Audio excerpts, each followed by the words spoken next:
Hi, and welcome to Insights. In this series of short videos, I'm looking forward to sharing with you God's truth and to helping you see how His truth applies in your life. In each video, I will share a single biblical truth in terms that are clear and understandable.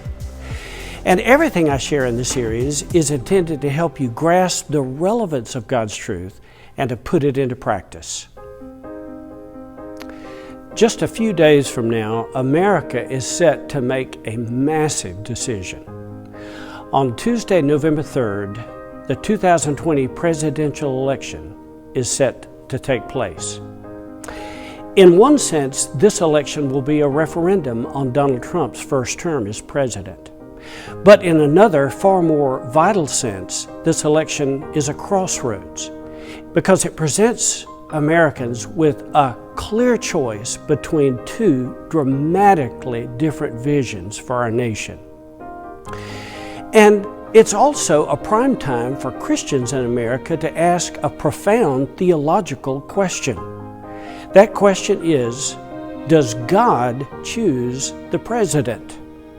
In other words, does God appoint who leads nations, including the United States of America?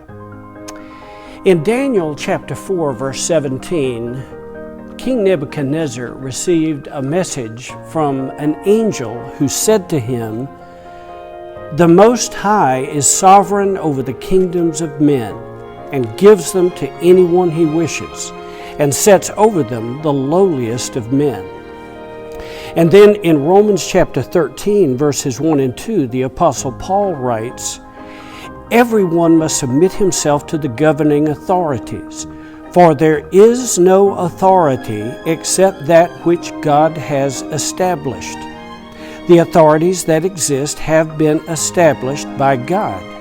Consequently, he who rebels against the authority is rebelling against what God has instituted." Paul wrote that at the time that Nero was emperor over the Roman Empire. And yet Paul made no distinction between Nero, who was an extremely evil ruler, and good rulers. And so the answer to our question is yes. The Bible clearly teaches that God does, in fact, sovereignly appoint all national leaders, the evil and inept rulers, as well as the good and capable ones. Sometimes God appoints bad rulers over nations in order to judge those nations. King Saul of Israel, for example. God appointed Saul as Israel's first king, even though it wasn't God's will for Israel to have a king at all. But he did it in response to Israel's rebellion against him. What all this means for you and me at this particular time in America's history is that whoever is elected on Tuesday, that man will definitely be God's chosen leader for our nation. That president may be a blessing to our nation, or he may foreshadow God's judgment. But whatever God does on November 3rd, it will be right, and it will ultimately lead to the accomplishment of God's purposes. What's the bottom line of all of this?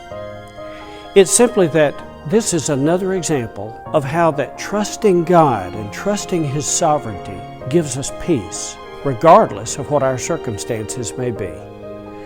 May God grant you His grace to trust Him and to live for Christ, no matter what's happening in the world around us. Now go out and have a wonderful day in the Lord.